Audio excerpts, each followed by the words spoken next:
Warahmatullahi wabarakatuh. Alhamdulillahilladzi ja'ala as-siyama hisnan li ibadihi wa junnah wa 'arrafahum anna wasilata asy-syaitan asy-syahawatul mustakannah wa anna biqam'iha tasbahun nufus quwwatul minnah. Qala Allah Ta'ala fil Qur'anil Karim, a'udzu billahi minasy syaithanir rajim. Ya ayyuhalladzina amanu taqullaha haqqa tuqatih wa la tamutunna illa wa antum muslimun. Wa qad qala azza min qailin alim. Inni nadartu lirahmani shauma wa lam ukallimal yawma insiyya.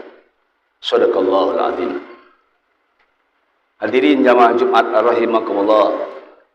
Sebagai umat Islam yang beriman dan bertakwa, di hari yang ke-6 atau ke-7 di bulan Ramadan tahun 1433 Hijriah ini, mari secara seksama kita sempurnakan ibadah Ramadan dengan menjelaskan tentang kewajiban puasa, sejarah, dan yang membatalkan pahalanya. Kita kenal surah Al-Baqarah 183. Ketika Allah memerintahkan kepada orang beriman supaya berpuasa, proses spiritual ibadah puasa ini tidak akan sempurna dan tidak akan diraih hakikatnya jika tidak didasari dan berasaskan keimanan yang kuat, kecintaan makrifat yang sangat dalam. Imam Asy-Syarani dalam tafsirnya yang dikutip Al-Bahrul Yaum, Quta'us Saqafah, juz kedua halaman 264. Dia sampaikan bahwa ya amantu bi wa ya ahbabtumuni katabtu alaikumusiyam.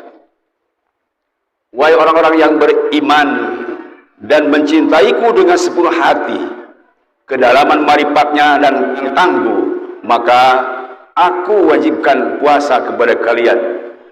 Sebab tanpa didasari dengan iman yang kuat, puasa kita akan sia-sia.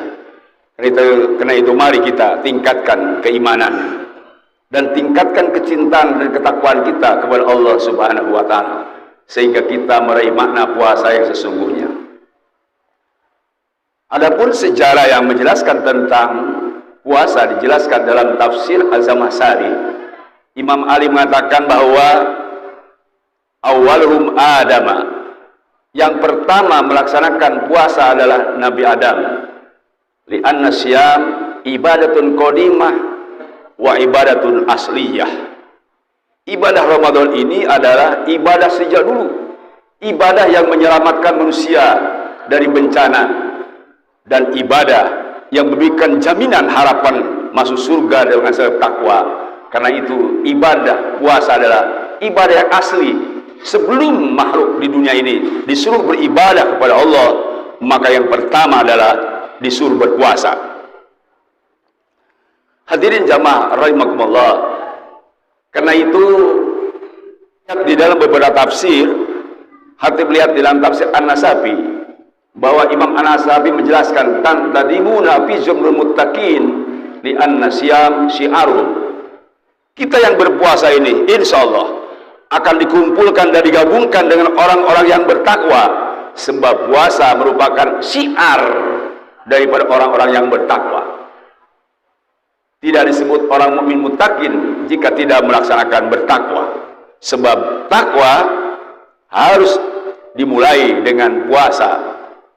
Justru dengan sebab kita beribadah hanya 75% iman kita bisa sempurna. Tetapi ketika kita berpuasa, menurut hadis Nabi, jadi 100%. Karena an-shauma nisfu sabri wa sabru nisful iman.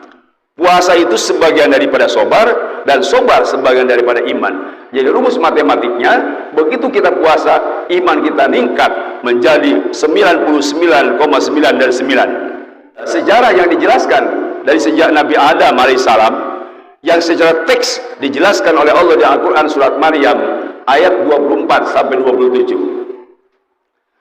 Ketika Maryam alaihissalam terpukul mental dan jiwanya karena hamil tanpa seorang suami, kemudian dijelaskan Al-Quran surat Maryam 24, panadaha min tahtiha, malaikat Jibril memanggil Maryam, Allah tahzani, jangan kau sedih, qad ja'alaki rabbiki tahtaki sariyya, sebab Allah Rabbmu sudah menyiapkan minuman di bawahmu, wa huzi ilaik bijinin nahlah, bahkan goyangkan itu pohon kurma yang kering, tu sakit aliki rotaban janinya, maka pasti pohon kurma itu akan menggugurkan buahnya yang matang.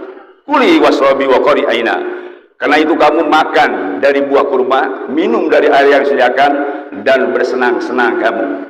Tetapi fa imma tariyanna, apabila kamu melihat minal basyari ahadan, ada seorang manusia, fakuli, hendaklah kamu menjawab, inni nadartu lirahmani sauma walam ukallima liyawma insiya, aku bernadar kepada Allah, aku menadar puasa lillahi ta'ala, dan aku tidak akan berbicara dengan siapapun.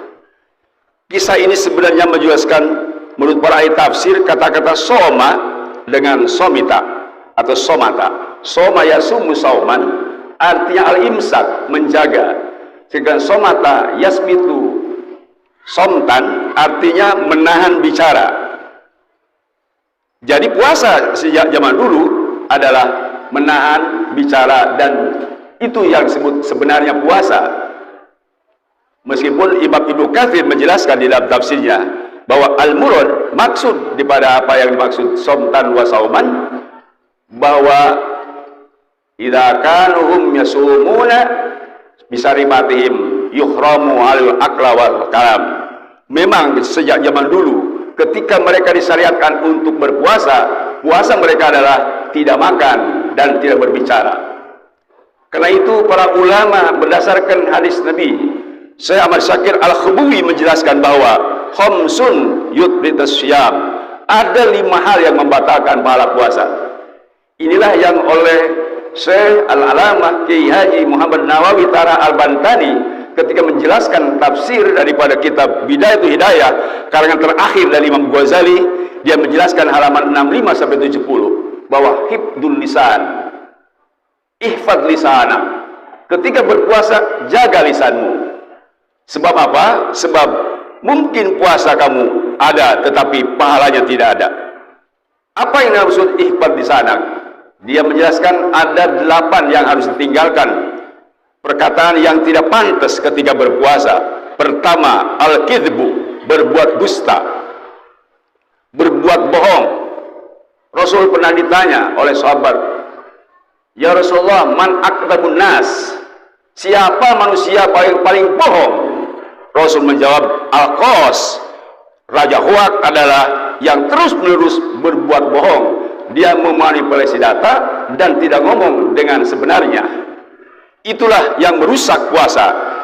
Jika bangsa di dunia seluruh umat berpuasa tetapi terus melakukan kebohongan, maka azab Allah tunggu akan turun. Bukan sekadar puasanya rusak, tetapi azab Allah turun. Ini berdasarkan di Al-Quran surat Qalam ayat 4 sampai ayat 33. Wala tuti'il mukadzibin, kamu jangan mengikuti yang bohong, kamu jangan mengikuti siapa saja yang berbuat bohong. Ujungnya di ayat itu adalah kadzalikal azab. Kalau orang berbuat bohong akan diazab oleh Allah Subhanahu wa taala, sebagaimana para petani yang sudah sibuk bertani tetapi dia memanipulasi data, maka tidak jadi panen raya. Mereka mengaku dirinya adalah karena sudah melakukan toghin, penyimpangan dari aturan, karena mulai hidupnya adalah berbohong dan mungkin konspirasi dalam sistem kebohongan. Maka tunggu kadzalikal azab, terjadinya rusak bangsa di dunia karena bohong. Wala adzabul akhirah akbar, sungguh demi siksa di akhirat akan lebih besar lagi, baik pada pembohongnya atau para pengikut-pengikutnya. Hadirin jamaah Jumat rahimakumullah, Karena itu apa yang dimaksud tadi kata bohong menurut Imam Ghazali? Pertama, yang 8 itu adalah kidbu. Yang kedua, al-ghibah adalah menggunjing. Dan yang ketiga adalah al-wa'du al-khalafil wa'di. Kalau dia berjanji tidak dilaksanakan atau ingkar janji dan sumpah palsu. Kemudian yang berikutnya adalah al-mizah, yaitu menggurau dan mengejek orang lain, dan yang al-istihza, menghina orang lain.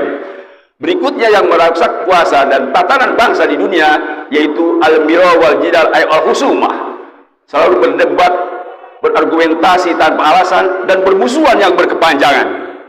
Kemudian perusak berikutnya adalah di dalam berpuasa dan bangsa bakal rusak ketika ada yaitu tazkiyatun nafs, ngaku diri paling suci. Dia mengaku paling agama tetapi merusak agama. Dia mengaku paling bernegara tetapi perusak negara. Bahkan mungkin ada orang yang mengaku paling Pancasilais, justru dia perusak Pancasila. Itulah kerusakan bangsa di dunia. Meskipun dia berpuasa, jika terus dilakukan, hancur bangsa ini. Berikutnya adalah al-la'nah, suka mengutuk orang, suka menjelek-jelekan orang dengan kata yang kasar. Kemudian berikutnya al-la'nah, mendoakan orang lain untuk hancur, kecuali bagi orang-orang yang zalim. Sebab hadis Rasulullah mewanti-wantikan, ittaqu da'watal mazlum, hati-hatilah kamu jangan sampai berdoa orang yang didolim oleh kamu. Sebab di dalam hadis Nabi Muhammad SAW, salah satu dakwat mustajabah, ada 3 doa yang dikabul oleh Subhanahu wa Ta'ala. Pertama, da'watus shaim, doanya orang yang berpuasa. Dan yang kedua, da'watul musafir, doanya orang yang sedang bepergian. Dan yang ketiga, da'watul madlum, doanya orang yang dizalimi. Karena itu di dalam surat la yuhibbullahu al-jahra minal qawli su' illa man zulim, memang kita tidak boleh berdoa kepada orang mendoakan jahat, mendoakan celaka, kecuali boleh berdoa kepada orang yang berbuat zalim. Kemudian berikutnya yaitu adalah orang yang merusak puasanya dengan sebab an-namimah. An-namimah artinya mengadu domba atau memecah belah umat. Khatib akan bacakan Al-Quran yang menjelaskan tentang itu. Misalnya waddu lautudhinun patudhinun. Mereka ini sebetulnya ingin supaya umat Islam bersifat lunak, lalu mereka juga akan berlaku lunak. Artinya apa? Salah satu orang pembohong itu adalah menuduh kepada umat yang keras atau menuduh radikal, sehingga kita disuruh untuk berjiwa lunak, padahal kita umat Islam sudah begitu toleran dan lunak. Berikutnya kullu khalafin mahin, sumpah palsulah sebetulnya hal-hal yang berkaitan dengan surat Al-Qalam, bahwa kita kalau ingin puasa kita sempurna, mari laksanakan cara yang baik, bicara yang santun, bicara yang benar. Ini sebetulnya ada beberapa firman Allah yang dianjurkan, semuanya ada 9 yang diperintahkan oleh Allah di dalam surat An-Nisa ayat 5, warzuqhum fiha waqsuhum wa qulu qaulan ma'rufa. Ketika berumah tangga, bernegara, berikanlah mereka haknya dengan qaulan ma'rufa, kata-kata yang baik. Berikutnya ada faqullahu ma qaulan maysura dalam surat Isra ayat 89. Berkatalah dengan yang kata-kata yang menyenangkan. Kemudian ada qaulan baligho, kata-kata yang menyentuh. Fa'arid anhum wa qul lahum qaulan baligho. Berkatalah kepada orang-orang awam ketika kita dikatain yang tidak baik, tetapi kata-kata dari kita adalah kata-kata yang menyentuh. Ini dijelaskan dalam An-Nisa ayat 63. Berikutnya waliyatullah wa yaqulu qaulan sadida. Di dalam ayat lain surat An-Nisa, ya ayyuhalladzina amanu taqullaha wa qulu qaulan sadida. Wahai orang-orang yang beriman, takwalah kamu kepada Allah dan berkatalah yang mendidik. Ada juga kata-kata lainnya, kata-kata yang santun. Kemudian inna saluka alaika qaulan tsaqila. Allah Subhanahu wa taala memerintahkan kepada Nabi Muhammad SAW ketika sudah mendapat wahyu harus berkata yang berbobot, qaulan tsaqila. Ada lagi nanti ada qaulan azima, qaulan karima, kata-kata yang mulia, yaitu disampaikan oleh kita dari seorang anak kepada orang tua. wala taqul lahuma uf wala tanharhuma wa qul lahuma qaulan karima. Di surat Al-Isra ini menjelaskan tentang qaulan karima, kata-kata yang mulia terhadap dari seorang anak kepada orang tua. Jadi mari kita berkata yang baik, berdoa, berzikir, sebab sumtu artinya diam itu dari kata yang kotor. Kalau untuk yang kata baik atau kata-kata yang mendidik atau kata-kata yang memberikan manfaat orang lain, apalagi berzikir di bulan Ramadan. Rasul sallallahu alaihi wasallam menjelaskan, taraktu fikum wa idzin, aku tinggalkan dua nasihat. Satu natikon, yaitu nasihat Al-Qur'an. Dua somitan, yaitu nasihat yang diam.